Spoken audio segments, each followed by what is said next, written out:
Assalamualaikum warahmatullahi wabarakatuh. Perkenalkan, nama saya Nur Ismi Afia, saya dari kelas 4202. Di sini saya akan memberikan kesimpulan dari praktikum modul 8 Cloud Computing dengan judul membangun VPN server dan RDP pada VM Microsoft Azure.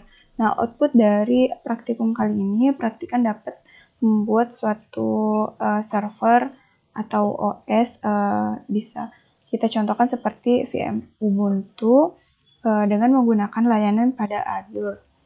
Nah, adapun yang dimaksud dengan VPN itu adalah Virtual Private Network, yaitu layanan koneksi yang memberikan kita akses ke website secara aman dan pribadi, dan mengubah jalur koneksi tersebut melalui server dan menyembunyikan pertukaran data yang terjadi. Teknologi VPN sendiri itu memiliki 3 fungsi utama, yaitu kerahasiaan, data integrity atau keutuhan data, dan autentikasi. Kemudian OpenVPN.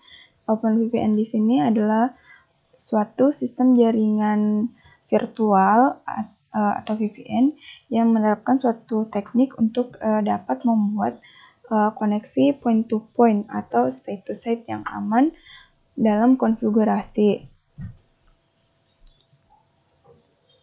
Selanjutnya RDP. RDP adalah singkatan dari Remote Desktop Protocol. Adalah merupakan sebuah protokol jaringan yang digunakan Microsoft Windows Terminal Service dan Remote Desktop. Secara singkatnya, pada praktikum kali ini, seperti biasa, kita masuk ke portal Azure, kemudian membuat resource group. Nah, pada resource group kali ini, kemudian membuat suatu virtual machine, create virtual machine seperti biasa, dan melakukan konfigurasi. Setelah itu, setelah di-create, kemudian kita mengambil IP public address-nya, kemudian kita melakukan setting hostname public IP pada putih. Nah, setelah melakukan setting di putih, kita kembali ke Azure.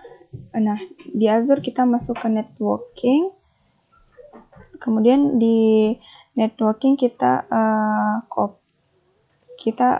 download filenya, download file.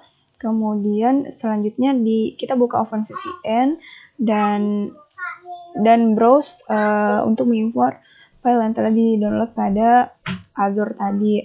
Nah, setelah itu akan muncul hasilnya seperti yang saya tampilkan di SS-an praktikum saya. Di sini ada connection stats-nya, di mana connection stats-nya itu 183,4 kilobit per second.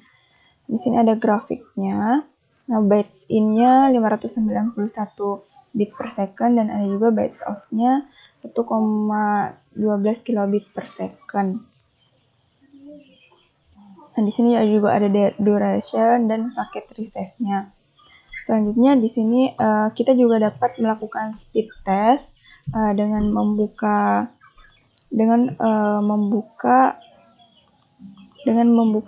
jendela baru di web browsernya. Nah, kemudian kita lakukan speed test. Nah, di sini kita bisa melihat kecepatan download dan upload dengan presentasinya itu Mbps. Dan itu kita bisa lihat connection-nya dan view queues LTD-nya dan tentunya IP kita.